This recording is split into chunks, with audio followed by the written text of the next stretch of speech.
សួស្តីបងប្អូនអរគ្នាស្វាគមន៍មកកាន់ channel របស់ខ្ញុំម្ដងទៀតហើយឥឡូវខ្ញុំមានរឿងមួយដើម្បីបញ្ជាក់រំលែកបងប្អូនរឿងហ្នឹងគឺបានមកពីពូតាក់ស៊ីម្នាក់ពូសុកដែលគាត់បានចែករំលែកមកកាន់ខ្ញុំគាត់ថាថ្ងៃមួយហ្នឹងគាត់បានបើកតាក់ស៊ីយឺតនៅក្រោមមេកំពង់ភ្លៀងនៅតាមផ្លូវជាក្រុងពូសុកគាត់គិតថាសមត្ថហ្នឹងហើយបើសិនជាបានភ្ញៀវអ្នកទៀតគាត់នឹងទៅផ្ទះដើម្បីសម្រាប់ហើយដោយសារយប់ជ្រៅដែរប្រហែលជាម៉ោង2រំលងត្រៀតហើយពេលនោះគាត់បើកគាត់ស្រាប់តែឃើញសមមនុស្សម្នាក់ដែលឈរនៅត្រង់ដើមឈើដ៏ធំមួយនៅជប់នឹងចាំផ្លូវហ្នឹងពុសុក៏គាត់មានអារម្មណ៍ថាសប្បាយចិត្តដែរដែលបានមកចុងក្រោយអញ្ចឹងណាទៅមកនាងក៏បានបោះដៃហាក់ពុសុកដើម្បីឈប់គាត់ក៏បានឈប់ឡានហើយនាងក៏បានបើកទ្វារឡានចូលនៅរៀបអ្នកនោះបើកទ្វារឡានចូលរួចមកអង្គុយខាងក្រោយយ៉ាងស្ងាត់ចង្អុលដោយអត់និយាយអីទេគាត់ថាអត់មាននិយាយអីទេដល់មកពុសុកគាត់មានអារម្មណ៍ថាសប្បាយចិត្តប៉ុន្តែយូរទៅមានអារម្មណ៍ថាដូចអត់សូវស្រួលដោយសារនាងមានក្លិនក្អូបមិនមែនក្អូបធម្មតាក្អូបចម្លែកណាក្លិនក្អូបកាម៉ាលីសហើយនឹងលេក្លិនលំអងបែបស្ងួតក៏បាននិយាយថាជម្រាបសួរក្មួយស្រីពូចង់ទៅណាយប់ស្មើនឹងហើយអ្នកស្រីផងដើមអ្នកឯងខ្លាចមានបញ្ហាអីចឹងណាពូសុកក៏បានរៀបទៅនៅរៀបអ្នកនឹងនាងក៏មិនងើបមុខទេនាងគួយខាងក្រោយដោយមុខឆ្ងល់ទៅក្រោមនាងក៏បាននិយាយស្ទន់ថាពូជួយជូនខ្ញុំទៅភូមិអូខ្មោចនៅខាងក្រៅវត្តចាស់បន្តិច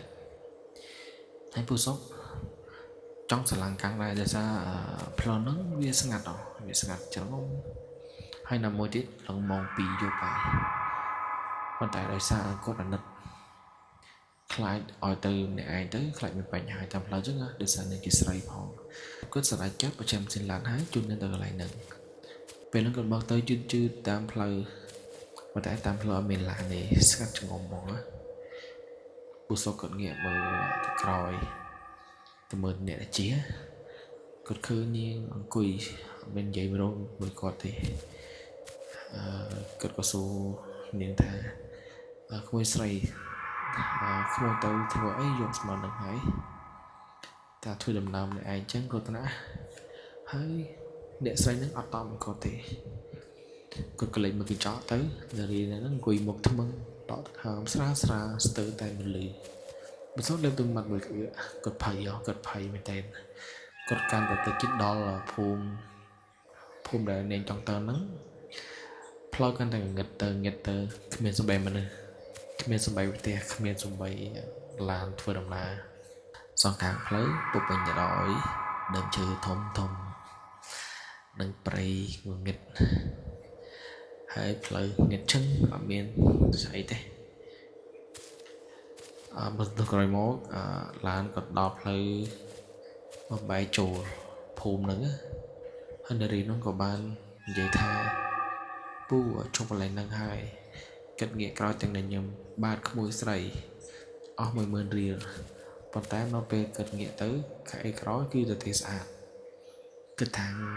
ជាលេងក៏ដែរគ្មានមនុស្សណាអង្គុយនៅទីនោះឡើយពូសុកញើសខ្លួនញើសគាត់បែកជោគថ្ងាសទៅបីជាក្នុងឡានហ្នឹងមានសិនជាក៏ដោយគិតបើកទ្វារឡានរត់ចេញមកក្រៅទាំងភ័យស្លន់ស្លោរួចយកពើទូរស័ព្ទបញ្ចាំងមើលជុំវិញគឺមិនមែនភូមិមនុស្សទេគឺពុកពេញទៅដោយភ្នោដីវាគេបចោសព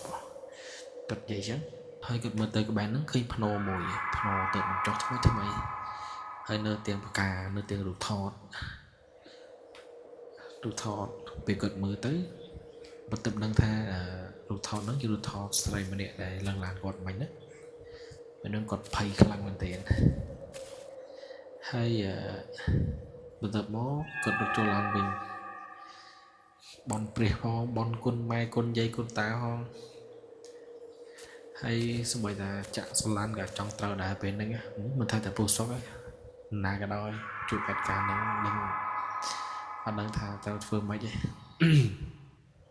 ដល់ពេលគាត់ ចូលដល់ក្នុងឡានគាត់ប្រាប់តែឃើញលុយ10000រៀលមួយសន្លឹកនៅក្បែរកៅអីគាត់អង្គុយហ្នឹងដល់ពេលគាត់មើលយូរទៅមានលុយណាស្លឹកឈើស្ងួត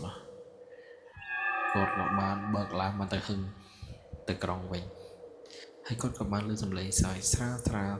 លដូចខ្មោចលងនៅខាងក្រោយកៅអីដែលគាត់អង្គុយហ្នឹងគឺសុខចិន